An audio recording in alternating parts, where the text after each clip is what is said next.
Seguimos aquí en Saliendo por Arriba y bueno, estamos en contacto con nuestro entrevistado. Sí, Víctor Bacheta, ¿estás por ahí? Estamos, sí. Ah, ¿qué tal, Víctor? ¿Qué tal? Buenas tardes. Buenas tardes. Ahí va, ahí te estamos escuchando perfectamente. Bien, ¿Cómo va esa vida por ahí en qué lugar del Uruguay estás en este momento?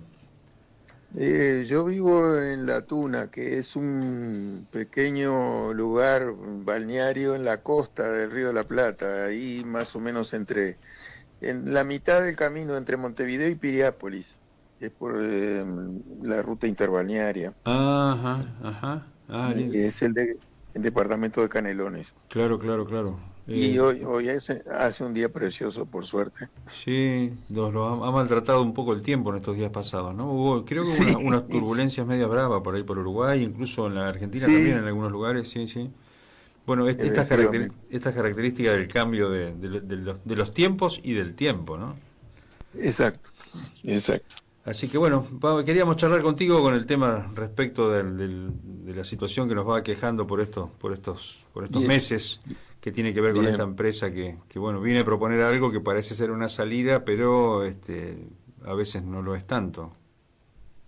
Y en realidad no es prácticamente nada, porque estos proyectos ahora están viniendo medio masivamente, porque tampoco es solo en Uruguay, o sea, están también allí en la Argentina, en Chile, en Brasil, hay toda una ofensiva por los temas energéticos, ¿no? Entonces, siempre se presentan de una manera para ser aceptados. Entonces, el cuento es el hidrógeno verde, que ahora es la energía limpia, que buscamos descarbonizar el planeta, y hay que contribuir a eso, mitigar los efectos del cambio climático. Ese es todo el verso que se arma en realidad. Y lo que está pasando es otra cosa, o sea, eh, en la cuestión del consumo de combustibles y, digamos, de las fuentes energéticas, ya desde hace un tiempo se conoce, se ha estudiado eh, que estaba por venir y ya, de hecho, ya pasó lo que se denomina el pico del petróleo. El pico del petróleo es el momento en que la búsqueda de hidrocarburos, de gas y de petróleo, empieza a tener una situación donde no se puede producir al ritmo necesario para sostener el aumento constante del consumo que veníamos teniendo, que venía teniendo esta civilización en los últimos años o en las últimas décadas. Es decir, no quiere decir que no vaya a haber en petróleo o gas, el problema es que es cada vez más difícil y más costoso extraerlo, y entonces llega un momento en que el costo no justifica la extracción. Porque si, por ejemplo, para extraer un barril de petróleo precisas gastar, consumir en energía para extraerlo algo similar en cantidad, entonces no tiene sentido hacerlo. Y eso ya pasó. Entonces ese nivel de producción ya ha empezado a bajar y esto lo saben perfectamente. O sea, esto es información de la Asociación, Agencia Internacional de Energía. Incluso hay un informe reciente que lo explica claramente. Mejor dicho, también lo explica ahora porque de alguna manera lo venían encubriendo, lo han venido escondiendo en los países de mayor consumo. Entonces, toda esta ofensiva del hidrógeno, de las energías renovables, supuestamente que lo son, que lo serían, hay que ver cómo y si es realmente así, surge en ese contexto, donde estos países del norte, que son los países industrializados, del mayor nivel de consumo energético, están buscando asegurarse alternativas en el futuro ante esa declinación. Esa es la Ujú. base de la situación. Claro. Y con relación, ¿cómo entran en los bonos de carbono en este esquema, Víctor?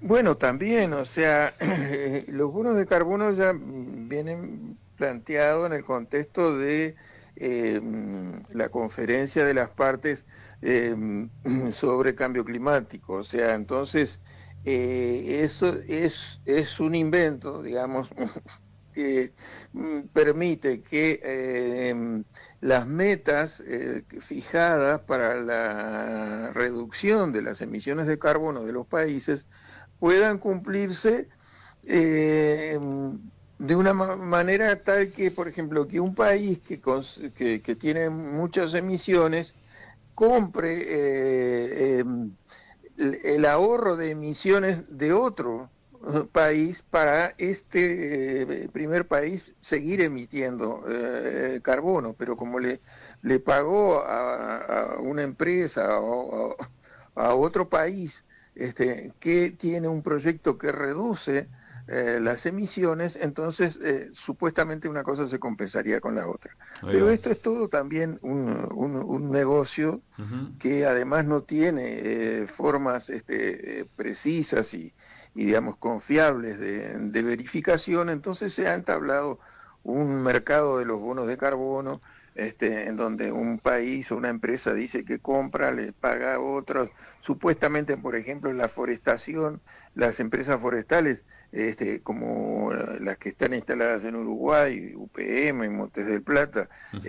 negocian supuestamente las plantaciones forestales contribuyen a capturar carbono, entonces pueden comprar, es decir, pueden vender bonos, les pueden comprar a ellos porque entonces el ahorro de las plantaciones es algo que les habilita al país que compró el bono a seguir emitiendo. Estas son trampas, o Claro, sea, se va son complementando con la actividad en este caso de esta empresa con hidrógeno que capturan del agua, pero a la vez necesitan el dióxido de carbono, que lo capturan de la energía forestal, es un poco los beneficiarios también de esta situación. O sea, ellos pueden recibir financiaciones de ese lado. Sí, claro. En este caso, en este proyecto, y concretamente el que está planteado en Paysandú, eh, allí hay dos cuestiones. Primero, el tema del hidrógeno verde. El hidrógeno se viene usando a nivel industrial desde hace mucho tiempo. El hidrógeno nunca está en la naturaleza aislado, entonces siempre es necesario un proceso para separarlo de aquel otro elemento con el que está combinado. Y hasta ahora, o básicamente eso se ha venido haciendo a partir de hidrocarburos. Se le llama hidrógeno verde porque la energía eléctrica que se usaría para obtenerlo por la separación del hidrógeno de la molécula del agua sería con la electrolisis. Para eso usan energía eléctrica, y esa energía eléctrica vendría de las energías llamadas renovables. Yo le digo llamadas renovables a la energía eólica o a la energía solar, porque lo que es renovable es el sol, eso, el viento, pero no Ujú. son renovables los paneles fotovoltaicos, no son Claro. renovables los molinos. O Ujú. sea, esto es algo muy semejante a lo que se ha acostumbrado a decir también como cuento de la energía nuclear. Las centrales nucleares no emiten dióxido de carbono, eso es cierto, Ujú. pero todo el proceso para extraer el uranio, para los materiales de construcción, para la construcción de las centrales, usa hidrocarburos, necesita usar combustibles fósiles. Entonces, las emisiones están en todo el proceso que conduce a construir una central nuclear. Y después está el problema de los desechos, Claro. por- Ujú. Claro, claro, claro. porque estos elementos tienen una vida útil. Entonces, los molinos y los paneles tienen una vida útil de 20, 25 años, y después son desechos que además, y eso es lo más grave, no son reciclables, Ujú. como de alguna manera también pasa con los desechos nucleares, que hasta el día de hoy no existe manera de digamos, de eliminarlos o de reprocesarlos de una manera útil. Claro, no lo pueden reintroducir. Sí, sí, tal cual. Exacto, exacto. Víctor, con relación al tema este de HIF, ¿qué es lo que estás percibiendo? Nosotros vimos una modificación sustancial y muy importante, porque han cambiado no solo la altura de las antorchas, que como la denominan ellos, sino que también hicieron una propuesta de producción mucho más elevada. De 560.000 toneladas la llevaron a 870.000 nominalmente, ¿no?, de metanol. Con lo cual aumenta exponencialmente el riesgo de una comunidad como la que habitamos nosotros y toda esta región de la República Argentina, básicamente en Colón, Entre Ríos y toda su zona aledaña. ¿Qué es lo que estás observando de esta situación y qué posibilidades crees que puede haber para que esta idea de relocalizar pueda ser posible? Mirá, acá lo que está pasando y del lado uruguayo es que sencillamente el gobierno uruguayo, incluso los dos gobiernos, porque cambiaron, el gobierno anterior era de la coalición del Partido Nacional, Partido Colorado, etcétera, y el gobierno actual es del Frente Amplio, que era la oposición en el periodo anterior. Pero ambos gobiernos están sustancialmente de acuerdo en el mismo modelo de desarrollo, que es un modelo que se basa en abrirle los brazos a la inversión extranjera, venga de donde venga y venga como venga. Vamos a entendernos, eso es así. Sí. Entonces, el gobierno ya firmó acuerdos de cooperación, de investigación, con la Unión Europea, con Alemania, todo en torno a las iniciativas de desarrollo de proyectos de producción de hidrógeno verde, que en realidad a lo que van dirigidos es, como decíamos al principio, es decir, van dirigidos a producir metanol, que es, digamos, porque el hidrógeno, por sus características, es muy difícil de transportar. O sea, el hidrógeno, en todo caso, cuando se lo separa, es apto para usarlo en un lugar o cerca del lugar de producción. Porque el hidrógeno es el elemento con la molécula más pequeña, o sea, tiene siempre problemas de filtración en cualquier recipiente que se lo coloque, y además es un gas peligroso, incluso riesgo de explosión, por lo cual es muy difícil de transportar. Entonces, la conversión del hidrógeno en metanol es una manera de ya crear lo que se dice un carrier, es decir, un transportador del elemento, porque aislado es muy complicado. Entonces se produce metanol, y del metanol es que se sacan los combustibles. Porque ¿qué es lo que están precisando los países del norte? Bueno, tener el acceso a fuentes alternativas, diferentes de combustibles, es decir, para mover sus economías. Entonces, estos proyectos vienen con ese sentido. Acá la política de los gobiernos y del gobierno actual es aceptarlos así como vienen. Incluso ustedes saben, nosotros tenemos el problema de las plantas de celulosa.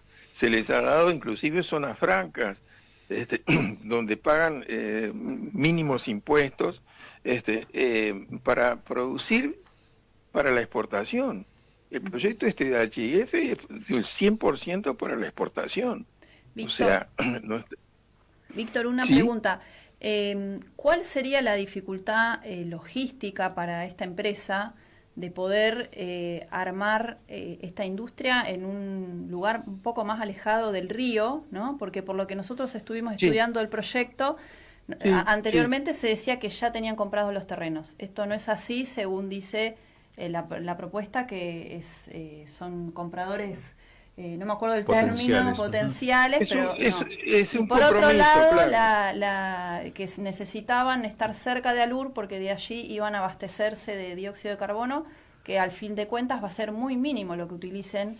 Entonces, ¿cuál es la complejidad logística que implicaría para la empresa ponerse más alejado? Desde nuestro punto de vista es nuestro principal digamos, complejidad, porque no nos podemos tampoco meter demasiado en los modelos de desarrollo que elijan o definan en Uruguay, ¿no? Pero que también podemos opinar de eso, pero no sería nuestro rol básicamente.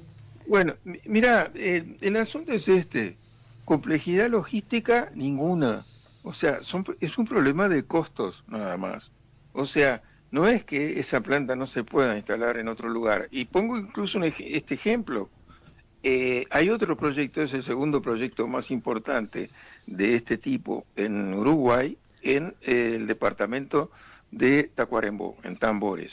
Este es un proyecto que en ese caso está propuesto por una empresa alemana, Enertrag. Bueno, este proyecto que también se propone producir metanol, va a traer el dióxido de carbono del departamento de Rivera. O sea, ¿cuántos kilómetros? Yo no me acuerdo. No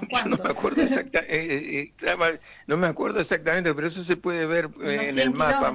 145 kilómetros era la información. Ahí está. Y se va a traer en camiones. O sea, entonces no hay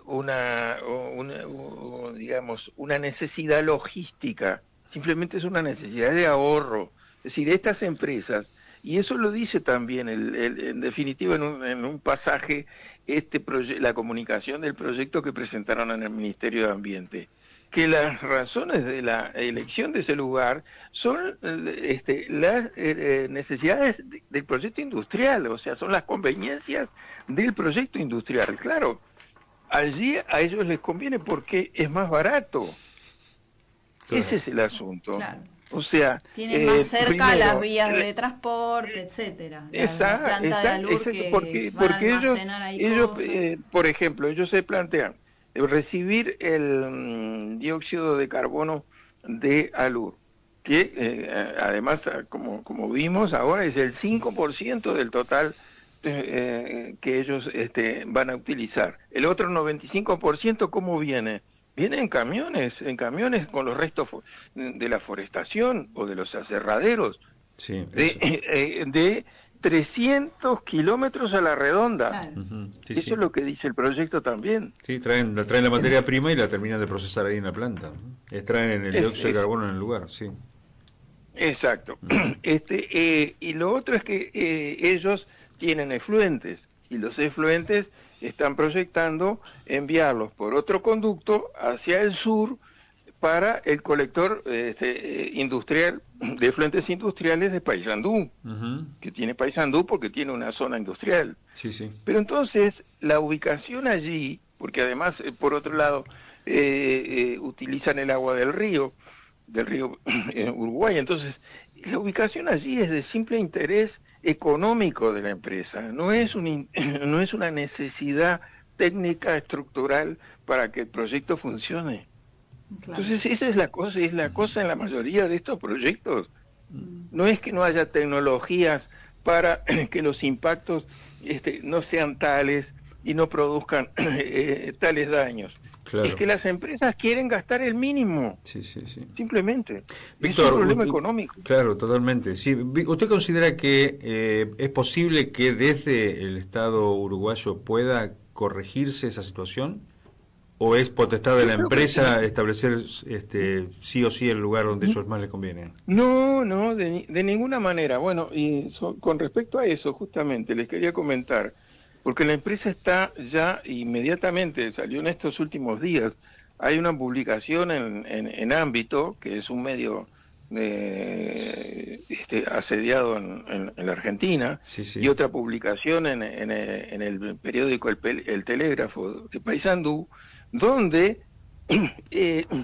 se dice que el Ministerio de Ambiente le pidió un informe a la consultora CCI Global y que la consultora le dijo que es viable perfectamente la ubicación del proyecto en ese lugar. Eso es falso. Ahí hay una falsedad. En primer lugar, porque el Ministerio de Ambiente no pide. Es decir, acá el procedimiento es esto: una empresa tiene un proyecto y entonces lo primero que tiene que hacer es presentar la comunicación de ese proyecto al Ministerio de Ambiente, y esa comunicación la empresa la contrata a una consultora que le haga el informe de esa comunicación, pero el informe ese no se lo pidió el Ministerio. Es una obligación que tiene la empresa para comunicar el proyecto. Y ahí recién se inicia el proceso de evaluación de la localización que está proponiendo la empresa. Claro. Esto no está decidido hasta el día de hoy. Ah, interesante, interesante. O sea que la potestad la sigue teniendo el Estado en este caso. Pero la tiene absolutamente, y esto es la primera etapa, porque la evaluación de impacto ambiental tiene una primera etapa que es la viabilidad ambiental de localización. Eso es lo que se está, en todo caso, discutiendo en este momento. Y en ese sentido, Víctor, justamente en relación a la reciente, digamos, no sé si ya está terminado el proceso del trámite de la incorporación del área protegida de las Islas del Queguay, que justamente van a estar pegaditos, ya está terminado eso, o sea, hay una reserva que está pegadita a semejante planta, digamos, ¿eso puede llegar a ser una objeción desde el Estado uruguayo, digamos, ya que protege un área? Absolutamente, debería ser, es decir, debería ser, Claro. Y puede ser perfectamente, o sea, el Estado uruguayo, el Ministerio de Ambiente en la evaluación de impacto ambiental es el que decide si un proyecto se hace o no. En primer lugar, si es adecuado localizarlo allí. Esa es la primera decisión que todavía no se ha tomado y que está en proceso. Y después de eso, la empresa tiene que presentar un estudio de impacto ambiental para ver si lo que propone es aceptable como proyecto en ese lugar, una vez que ya se le aceptó el lugar. Ese es el procedimiento, y ese procedimiento pasa acá en Uruguay por instancias públicas también. Claro. Ya en esta instancia de evaluación de la localización, el Ministerio de Ambiente, el miércoles de la semana pasada, si ustedes lo ven, esto lo pueden ver en la página web del Ministerio de Ambiente, puso de manifiesto esta primera etapa, la comunicación del proyecto solicitando la localización en ese lugar. Desde ese momento hay 10 días hábiles donde el público puede poner comentarios relacionados con esa solicitud, hasta que después el Ministerio decidirá si acepta o no acepta la solicitud. En el caso de que lo acepte, después, como el proyecto ha sido categorizado C, que es la tercera categoría, que es cuando el proyecto puede tener impactos negativos significativos, eso requiere que la empresa presente un estudio de impacto ambiental completo que pasa en la evaluación por 2 instancias públicas nuevas. Una nueva puesta de manifiesto ahora del estudio de impacto ambiental y después inclusive una audiencia pública donde se considera la propuesta. Entonces todo eso está pendiente y la última palabra la tiene el Ministerio de Ambiente. ¿Cómo? Entonces, Sí, termine, Víctor. No. Entonces, este proyecto tiene que atravesar todo eso. Acá ya hubo una acción, o sea, yo les estoy diciendo quién toma la decisión, ahora que yo no les estoy diciendo que el gobierno va a tomar tal decisión. Claro. Pero que el gobierno tiene la potestad, la tiene. Eso Perfecto. Es lo que no hay duda. ¿Y de qué manera podemos, porque nosotros en definitiva somos vecinos transfronterizos, no tenemos jurisdicción ni nos asiste el derecho de la República Oriental del Uruguay? ¿Cómo se resuelve esa ecuación? Mire, yo creo que de varias maneras. También para los uruguayos, las formas de incidir son, bueno, en el caso, por tener esta normativa en la evaluación de impacto ambiental, podemos como ciudadanos participar en esas instancias, pero les aseguro que lo que vaya a decidir el gobierno depende de la movilización que se genere acá, pero movilización social, porque incluso esas instancias de participación pública no son vinculantes. O sea, nosotros a veces lo decimos, bueno, es el derecho al pataleo, ¿no? Podés criticarlo, podés decir que está mal, etcétera, pero no están obligados a,